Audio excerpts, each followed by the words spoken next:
சிலர் கிராமங்களை வெறுப்பாங்க. பட் அறம்னு அங்கே தான் அறம்னா அங்கே தான் பார்க்கலாம்.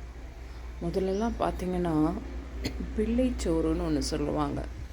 அது சவுத்தில் மட்டும்தான். அந்த பிள்ளைச்சோறுனா என்ன? குழந்த பெற்று ஒரு லேடி இருப்பாங்க ஒரு தெருவில். அந்த குழந்த பெற்ற லேடிக்கு ஒரு 2 வயசு இல்லை 2.5 வயசு ஒரு குழந்தை இருக்கும். அது இல்லாமல் கை குழந்தை இருக்கும். அந்த குழந்தைக்கு இவங்க பால் ஊட்டிகிட்டு இருப்பாங்க. அப்போது அந்த சின்ன பிள்ளை ஒரு தூக்கம் எடுத்துக்கிட்டு அந்த அம்மா சொல்லும், போ இந்த வீட்டுக்கு போ, அங்கே போய் அந்த அக்கா கிட்ட பிள்ளைச்சோறு கேளு அப்படின்னு கேட்கும். அப்போது அந்த பிள்ளையும் தூக்கிட்டு போகும். அதுவே தத்தக்கா பத்தக்கான்னு தான் நடந்துக்கிட்டு இருக்கும். அது ஒரு 4-5 வீடு தள்ளி போகும்.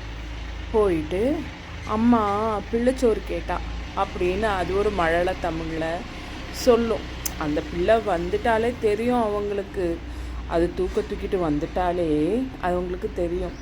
நல்லா அது நிறைய சோறை போட்டு குழம்ப ஊற்றி நல்லா பூண்டு, பிள்ளை பெற்றவங்களுக்கெல்லாம் பூண்டு நிறைய போட்டு செஞ்சு அந்த இதுவை போட்டு கீரையை போட்டு நெல்லெண்ணெயை ஒரு ஓரமாக ஊற்றி இந்தா கொண்டு கொடு உங்கள் அம்மா கிட்ட அப்படின்னு சொல்லுவாங்க.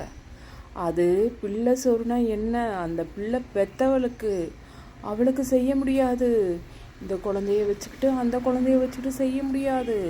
அந்த தெருவில் இருக்கிறவங்க 2-3 பேர் இது செய்வாங்க. அதுதான் பிள்ளைச்சோறு. இதில் எவ்வளவு அறம் இருக்குது. அந்த பிள்ளையே வரலைனாலும் இவங்களே போய் கேட்பாங்க, ஏண்டி என்ன இன்னைக்கு 12 உன் பிள்ளை வரவே இல்லை அப்படின்னு. அப்போது அந்த பொம்பளை சொல்லுவாங்க, இல்லைக்கா அவன் தூங்கிட்டான் அதனால தான் வரல. சரி தூக்க கொண்டா அப்படி சொல்லி அவங்களே வாங்கிட்டு போய் அவங்களே போட்டு கொண்டு வந்து கொடுப்பாங்க. இது என்ன அவங்க செய்வாங்கன்னா இவங்க செய்கிறாங்க? அதெல்லாம் எதிர்பார்ப்பு இல்லாமல் செய்கிறது. அதுதான் அறம். அதில் தான் இருக்குது அறம்.